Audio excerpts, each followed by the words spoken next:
সাকিবকে না খেলাতে দিয়ে আমি খুব ভালো কাজ করেছি বলেছেন কি বলেন না? ক্লিয়ারলি বলেছেন। তিনি কি ক্লিয়ারলি বলেন নাই যে সাকিবকে যেন আর জাতীয় দলে না নেওয়া হয়, তাহলেও সেই নির্দেশনা আমি বাংলাদেশ ক্রিকেট বোর্ডকে দিব? তাহলে আপনি ওকে বলেন এটা স্টানবাজি না, এটা ভণ্ডামি না? সাকিব ক্লিয়ারলি অ্যান্ড লাউডলি বলেছেন যে একটা জিনিস তিনি সার্টেন যে তিনি বাংলাদেশে ফিরবেনই, তিনি বাংলাদেশে আসবেনই, তাকে বাংলাদেশে আসতেই হবে। বাংলাদেশ যেদিন টি-20 ওয়ার্ল্ড কাপ খেলবে না সেটা নিশ্চিত হয়েছে, সেই দিনের বোর্ড সভায় সাকিবকে আনার যে আলোচনা হয়েছে এবং আমাদের প্রেস কনফারেন্সে এসে বলা হয়েছে সেটা তারা গুড ইন্টেনশন থেকে করেছে। এটা যদি আমাকে বিশ্বাস করতে বলে আমি বলবো না এটা ভণ্ডামি, এটা স্টানবাজি, প্লেন অ্যান্ড সিম্পল। যতগুলো স্টেক হোল্ডার রয়েছেন অলমোস্ট সবাই করেছেন, ইনক্লুডিং মিডিয়া। এবং সেটি স্টানবাজিতে ধরেন একটা ভদ্র শব্দ, ইংলিশ শব্দ বললে আর কি আমরা একটা আড়াল টালে ভণ্ডামি করা হয়েছে সাকিবকে নিয়ে। সাকিব বাংলাদেশ ক্রিকেটে ফেরার অত কাছাকাছি কখনোই ছিলেন না যত কাছাকাছি দেখানো হয়েছে। যত কাছাকাছি আমাদের সিলেকশন প্যানেল বলেছেন, আমাদের ডিরেক্টর বলেছেন, আমাদের বোর্ড প্রেসিডেন্ট বলেছেন, আমাদের মিডিয়া বলেছে, অত কাছাকাছি সাকিব কখনোই ছিলেন না। সাকিব সবচেয়ে কাছাকাছি ছিলেন যখন ওই যে সাউথ আফ্রিকার সঙ্গে ম্যাচটা খেলার জন্য তার স্কোয়াডের নাম ঘোষণা করা হয়েছে, তিনি আমেরিকা থেকে দুবাই পর্যন্ত চলে এসেছেন, তখন সেটা গ্রিন সিগন্যাল ছিল, তারপরে সেটা রেড সিগন্যাল হওয়ার কারণে তিনি দেশে আসতে পারেন নাই। কিন্তু এরপরে যা যা হয়েছে কোনো সময় আমার কাছে মনে হয় না যে সাকিব খুব কাছে। আপনি যান, আপনি মিডিয়াতে যান, সোশ্যাল মিডিয়াতে যান, বিভিন্ন বোর্ড ডিরেক্টরের কথা যান, ইভেন বোর্ড প্রেসিডেন্টের কথা, আপনি অনেক সিলেকশন প্যানেলের কথা যান, আপনি অনেক জায়গায় দেখবেন কি সাকিব নেক্সট সিরিজেই চলে আসছে, সাকিবকে আমরা এই সিরিজেই দেখতে পাবো, আমাদের এই বড় টুর্নামেন্ট আমরা দেখতে পাবো। কখনোই সেটা সাকিব ছিলেন না অত কাছাকাছি। সো তামিমের জন্য জিনিসটা বা বাংলাদেশ ক্রিকেট বোর্ডের জন্য যারা স্টেক হোল্ডার, পুরোটা যে তাদের হাতে তা নয়। আমার যেটা আপত্তির জায়গা যে পুরোটা যদি আপনাদের হাতে না থাকে তাহলে আপনার ওই স্ট্যান্ডবাজিটা করেন কেন? প্রয়োজনটা কি? মানুষকে বিভ্রান্ত করার দরকার কি? সাকিব তো এখানে বসে বসে হাসেন, সাকিব কিন্তু এসব স্ট্যান্ডবাজিতে বিভ্রান্ত হন না, তিনি হাসেন। মানুষ বোকা হয়, মানুষ বিভ্রান্ত হয়। এখন তামিম ইকবাল যখন বোর্ড প্রেসিডেন্ট হয়েছেন, আমি আজকে সাকিবের একটা ইন্টারভিউ দেখছিলাম, স্টার স্পোর্টসে তিনি ইন্টারভিউ দিয়েছেন এবং সেটা দীর্ঘ ইন্টারভিউ, সেখানে তিনি বলেছেন যে তিনি হোপফুলি এই বছরের মধ্যে তিনি বাংলাদেশে ব্যাক করবেন।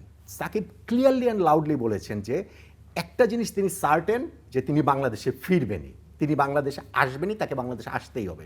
তিনি বলেছেন আমি জানি না যে কীভাবে আসবো, কিন্তু আমি আশা করি যে এই বছরের মধ্যে এটা আসলে সমাধান হয়ে যাবে। বাংলাদেশ ক্রিকেটের যে কোনো মুহূর্তে যে কোনো কিছু হতে পারে। তিনি এটাও বলেছেন এমনও হতে পারে তামিম ইকবালের সঙ্গে আমার আগামী কয়েকদিনের মধ্যে কথা হতে পারে, আলোচনা হতে পারে, তখন হয়তো বা আমরা মিলে কীভাবে আমাদের আমি আসতে পারি সেই জায়গাটা আসলে ক্লিয়ার হবে।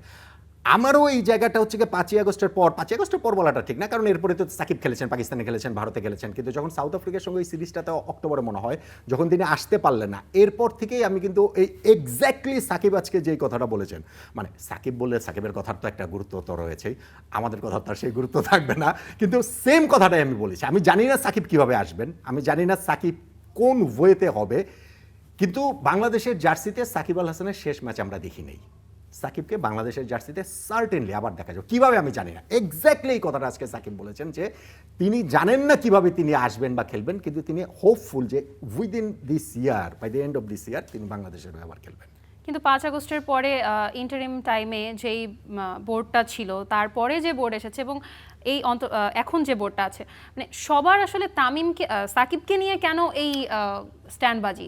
আপনি বললেন ভণ্ডামি। বিকজ সাকিব সেলস, সাকিবকে সেল করা যায়, প্লেন অ্যান্ড সিম্পল।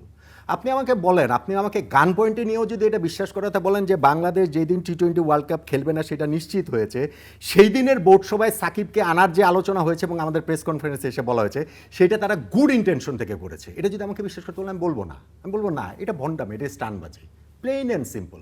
আপনি দেখেন যে বাংলাদেশের এই যে সাকিব আল হাসান সাউথ আফ্রিকার সঙ্গে টেস্ট ম্যাচ খেলতে চলে আসবেন, তিনি একটা ইচ্ছা ব্যক্ত করলেন যে আমি খেলতে চাই, তাকে টেস্টের স্কোয়াডে রাখা হয়েছে, তিনি যুক্তরাষ্ট্রে ফ্যামিলির সঙ্গে থাকেন, দুবাই পর্যন্ত চলে এসেছেন। এইটা কি কেউ বিশ্বাস করবে যে কোনো সার্টেন সিগন্যাল ছাড়া সাকিব এগুলো করেছেন? ক্রিকেট বোর্ড এটা করেছে, তাকে দলে দিয়েছে, তা তো না, সিগন্যাল তো হয়েছে। সেই সিগন্যালটা পরবর্তীতে হচ্ছে গিয়ে চেঞ্জ হয়ে গেছে, রাইট? এবং সেটা আমরা কি বুঝি না? আসিফ মাহমুদ সজীব ভুঁইয়া যিনি তৎকালীন স্পোর্টস অ্যাডভাইজার ছিলেন, তিনি পরবর্তীতে বলেন নাই যে সাকিবকে না খেলাতে দিয়ে আমি খুব ভালো কাজ করেছি? বলেছেন কি বলেন নাই? ক্লিয়ারলি বলেছেন। তিনি কি ক্লিয়ারলি বলেন নাই যে সাকিবকে যেন আর জাতীয় দলে না নেওয়া হয়, তাহলেও সেই নির্দেশনা আমি বাংলাদেশ ক্রিকেট বোর্ডকে দিব? তাহলে আপনি ওকে বলেন এটা স্টানবাজি না, এটা ভণ্ডামি না? কারণ ওই সময়টা যদি তার ওই মতবাদটা থাকে তাহলে ওই সেম লোক পরবর্তীতে এই কথাটা বলেন কিভাবে? এবং এই কাজটা আমাদের সবাই করেছেন, মানে আমি কিন্তু ধরেন একদম নির্দিষ্ট করে একজন দুইজনকে বলছি সেটা না, সবাই ইনক্লুডিং মিডিয়ামে বলছি সেটা করেছেন। আমরাও একটা ভাইব অনেকে দেওয়ার চেষ্টা করেছি অনেক সময়, এই সাকিব চলে আসেন, সাকিব চলে আসেন। আপনি বলছি যে এটা কেন সাকিবকে নিয়ে করতে হবে? বিকজ সাকিব সেলস। যে কোনো একটা সংকটের মধ্যে দাঁড়িয়ে সাকিব আল হাসানকে আপনি যদি সামনে দিয়ে আসতে পারেন, তখন বাংলাদেশ ক্রিকেটের অনেক কিছু হয়তো একটু পেছনে চলে যায়।